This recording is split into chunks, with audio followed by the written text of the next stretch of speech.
Most people don't actually fear getting old. That's not the real fear.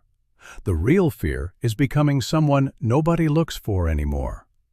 Nobody says it directly, of course. People talk about wrinkles, about gray hair, about aching knees when the weather changes.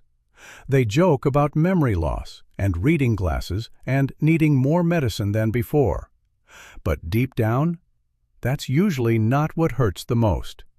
What hurts is the thought of waking up one morning and realizing the world kept moving without you. No calls, no noise in the kitchen, no one opening the front door saying, "Hey, I'm home." Just the hum of the refrigerator. A television running in the background for hours, even though nobody's really watching it. There are older people sitting at dining tables right now with 6 chairs around them, using only one. People who spent 40 years working overtime, missing birthdays, skipping vacations, carrying stress like it was some kind of duty.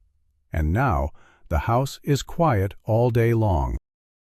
Success looks very different at night. Money cannot sit beside you when your chest hurts at 2 a.m. A big house cannot ask if you took your medicine. Old awards hanging on the wall cannot stop loneliness from creeping in after sunset. And nobody really warns us about that part. When we're young, we think aging is something that happens to the body. Honestly, it happens to the heart first, to the relationships, to the conversations that slowly disappear, to the people who stop calling, to the silence between family members who once used to laugh together over small things. I want you to picture something for a second. 2 elderly people. One wakes up slowly in a small home where the coffee is already brewing. Family pictures everywhere. Grandkids left toys on the floor after visiting last weekend.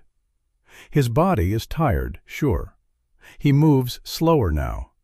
But somebody still checks on him every day. Now another person. Beautiful home, expensive furniture, spotless kitchen. And silence so heavy, it almost feels physical. She heats up soup for dinner and saves half for tomorrow because cooking for one person feels pointless after a while. She checks her phone more than she admits. Nothing new. Both people grew old. But one of them arrived there surrounded by warmth. The other arrived there carrying years of distance that built up little by little. So slowly, they barely noticed it happening. That's the part most people miss. A peaceful old age doesn't suddenly appear one day. You build it. Quietly. Daily. In ordinary moments that don't seem important at the time.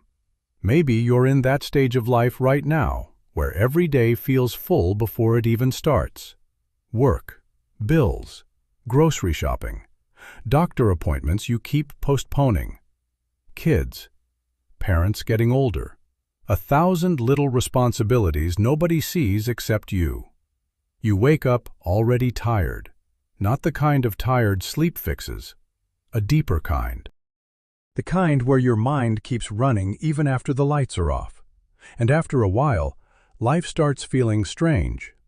Not bad exactly, just non-stop.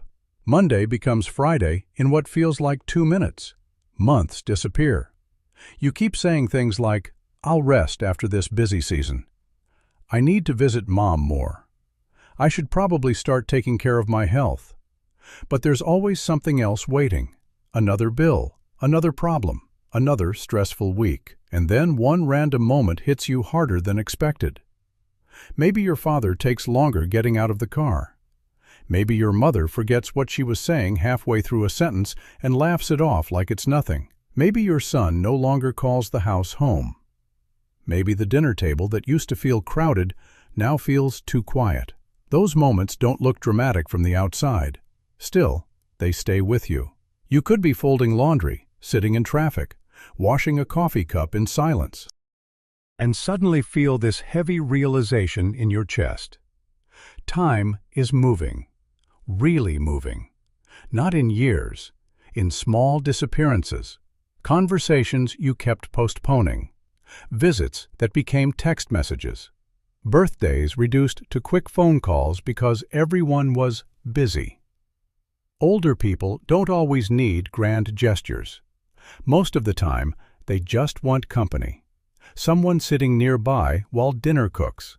Someone asking if they slept okay. Someone noticing they've become quieter lately. A lot of elderly people leave the television running all day for background noise. Not because they care about the show, because silence can feel unbearable when nobody's around anymore. And honestly, some people listening right now already know that feeling. You can be surrounded by coworkers, family, noise, social media, and still feel emotionally alone. That kind of loneliness is real too. Little by little, people drift apart while convincing themselves it's temporary.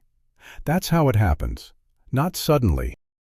Slowly enough that nobody notices until the distance already feels permanent. If there's one thing that decides whether old age feels warm or painfully empty, it's relationships. Not achievements. Not how much money you made. Not whether people thought you were successful 20 years ago. None of that sits beside you when life gets quiet. People do. The people who still call just to check in. The people who still feel relaxed around you. The people who don't feel like they have to visit you. They actually want to. A lot of people lose that without realizing they're losing it. That's what makes it sad. Nobody plans to grow distant from their family. It usually starts with practical reasons. A father works late because he wants stability for his children. A mother is constantly exhausted and stressed and slowly stops talking about how she feels. A husband says, "I'm doing all this for us," while barely spending time with the person he loves. At first, everybody understands. Then years pass, and one day the children are adults sitting across the table making small talk like coworkers. A couple can live in the same house for years and still feel lonely with each other. No huge fight, no dramatic ending, just silence growing little by little. That happens more often than people admit. Pride plays a role too. Families go years without fixing small misunderstandings.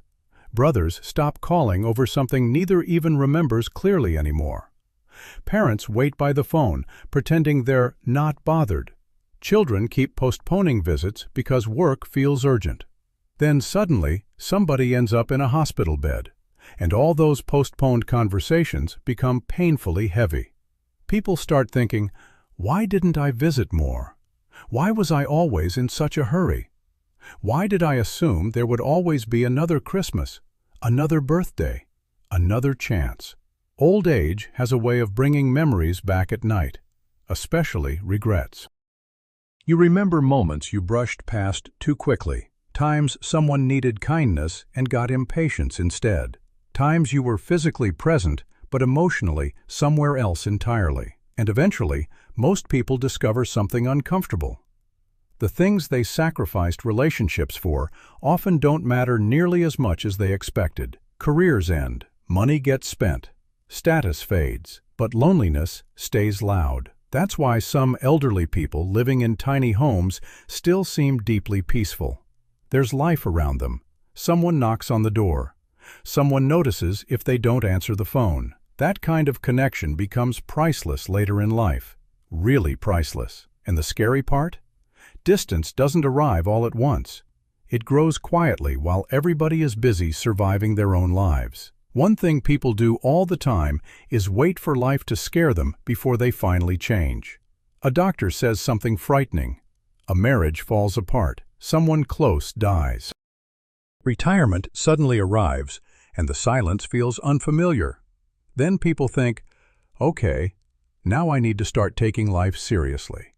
But most peaceful older people didn't become peaceful because of one dramatic turning point. Usually, it happened much slower than that. Small habits, tiny routines nobody applauds. Ordinary choices repeated so many times they became part of who someone was. calling your mother back even though you're tired, actually sitting with your spouse during dinner instead of scrolling through your phone the whole time, going outside for 20 minutes because your body has been sitting too long. Little things, things that seem forgettable. Drinking more water, sleeping before midnight once in a while, walking after dinner instead of collapsing onto the couch every night, saying thank you, saying I miss you, saying I'm sorry before ego turns into distance that lasts 10 years.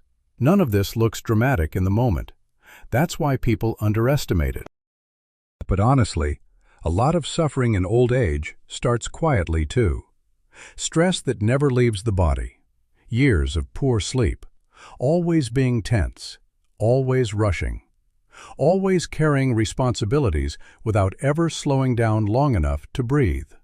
Some people call that being hardworking. Meanwhile, their body is slowly breaking down underneath them. Then eventually, it shows up somewhere. The blood pressure rises, the loneliness gets heavier, the anxiety becomes constant, the exhaustion stops going away even after resting. And by then, those patterns have been repeated for decades. That's why small changes matter more than grand promises.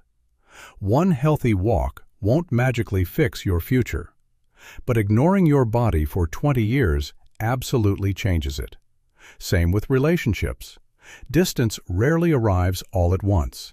It builds through missed calls, rushed conversations, postponed visits, years of saying, maybe next week. The opposite works too, though. Care builds quietly. A person who keeps moving tends to age differently. A couple that keeps talking honestly usually stays emotionally softer over time. A friend who keeps reaching out rarely becomes completely alone later in life. That's the comforting part, actually. You don't have to repair your entire life tonight. Sometimes a better future begins with something very small done consistently. One phone call, one walk after dinner, one real conversation, one evening where you finally give your full attention to the people sitting across from you.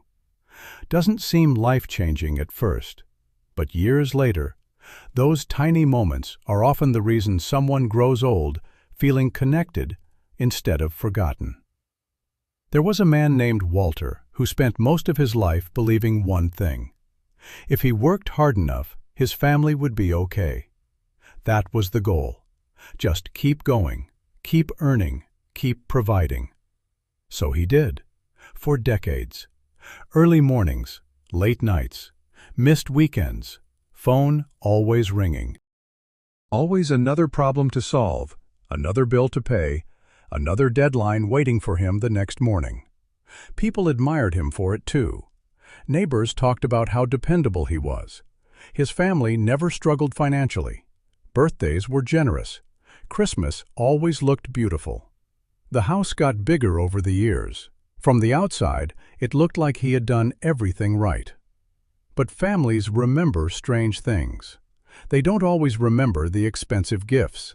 Sometimes they remember the empty chair at dinner more clearly. Walter's son once said he could still remember hearing his father come home after everyone was already asleep.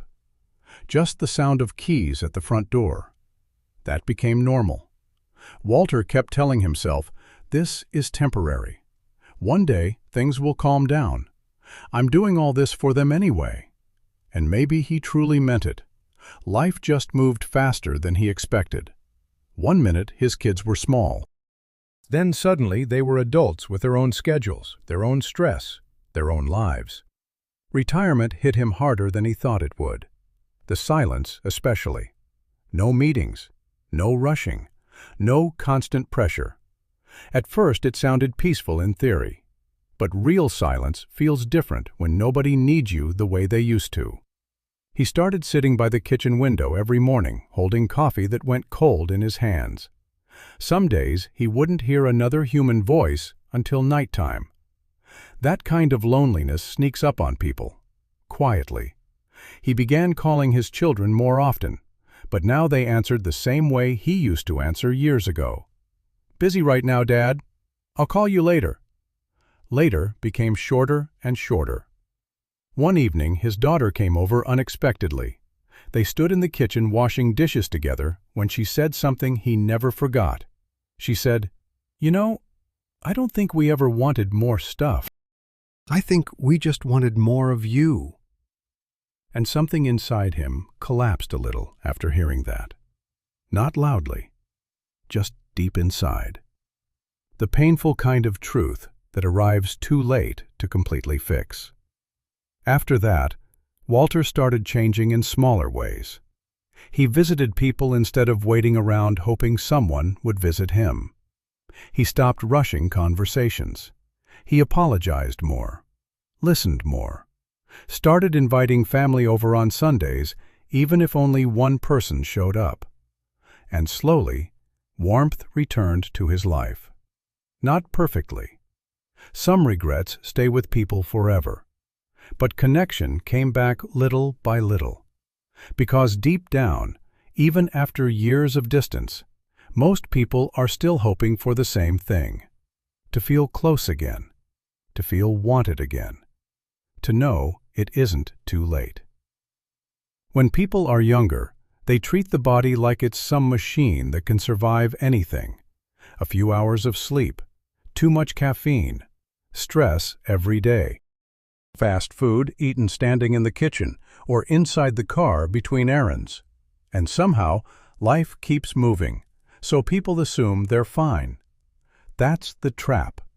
The body stays quiet for years before it finally starts speaking up. You keep saying, "I'll rest later. I'm still healthy. I can handle it." Until one morning, your body answers back differently. Your back hurts longer than it used to. Your knees complain going downstairs. You wake up exhausted even after sleeping all night.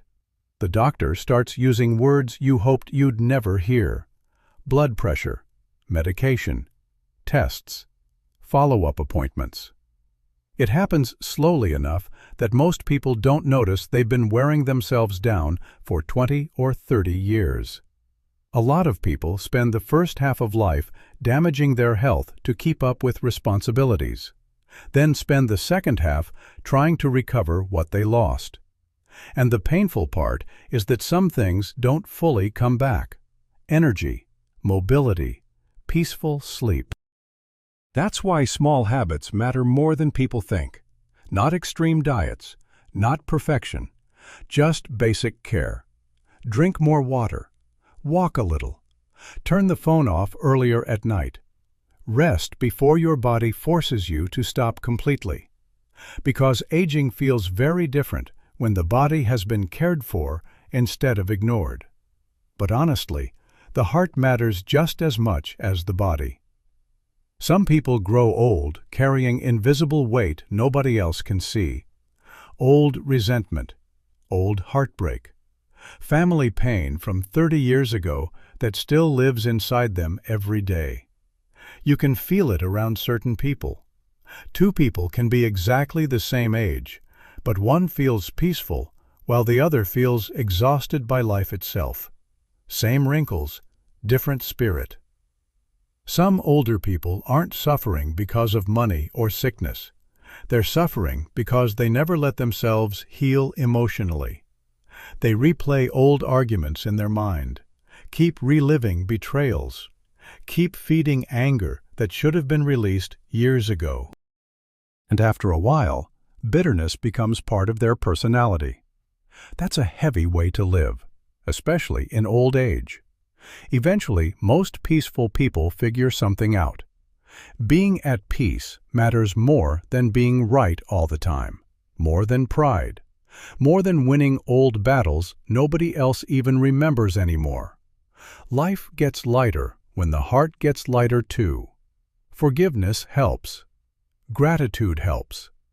Learning how to enjoy quiet, ordinary moments helps more than people realize. Coffee in the morning, a slow walk at sunset, hearing someone laugh in another room, a calm evening without tension. When people are young, those things seem small. Later in life, they start to feel sacred. There comes a point in life when people stop asking only practical questions. The deeper questions start showing up instead, usually late at night or early in the morning when the house is quiet. Questions like, did I actually live well? Was I kind enough? Did I spend too much time chasing things that didn't really matter? Did I know how to love people while I still had time? When people are young, life is loud. Work, bills, schedules, pressure, noise everywhere. It becomes easy to ignore what's happening inside your own soul. But aging has a way of removing distractions little by little. And once things slow down, people start facing themselves more honestly.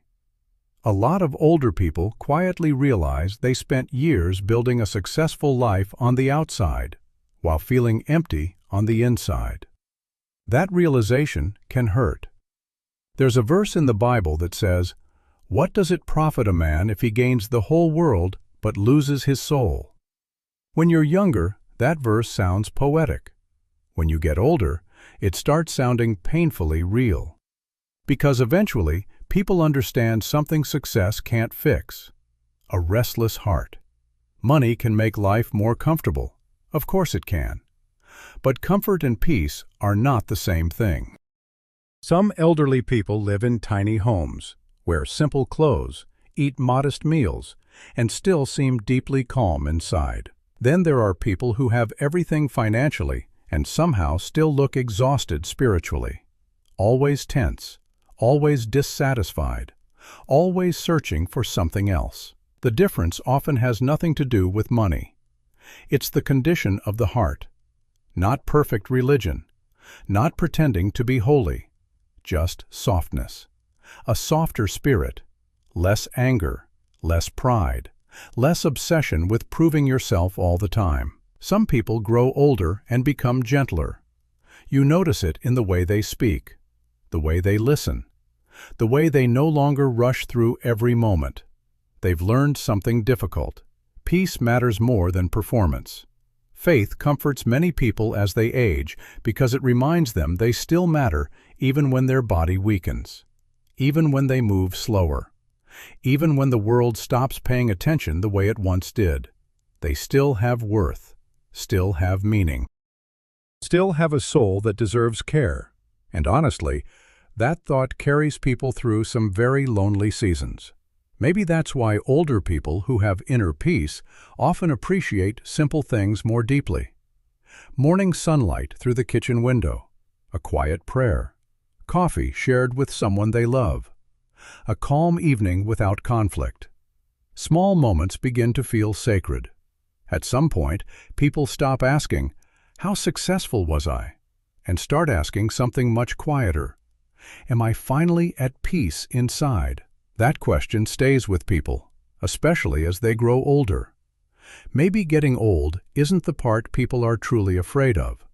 Maybe it's the thought of looking back one day and realizing life moved faster than expected. Too many rushed mornings. Too many conversations cut short with "maybe later." Too many years spent stressed, tired, distracted, while the people we loved were quietly growing older beside us. A peaceful old age doesn't appear by accident. It's built in very ordinary moments. A phone call you almost ignored, dinner with family instead of more work, taking care of your health before your body forces you to slow down, saying "I love you" while there's still time for someone to hear it. Maybe tonight is a good night to pause for a minute. Call somebody you've been thinking about. Sit with your parents a little longer before heading home. Step outside. Breathe. Let your mind slow down for once. Because years from now, these small moments may matter more than all the big achievements we worried so much about. And if this video stayed with you somehow, leave a comment below. What do you think people need most in old age? I have a feeling a lot of us are searching for the same answer.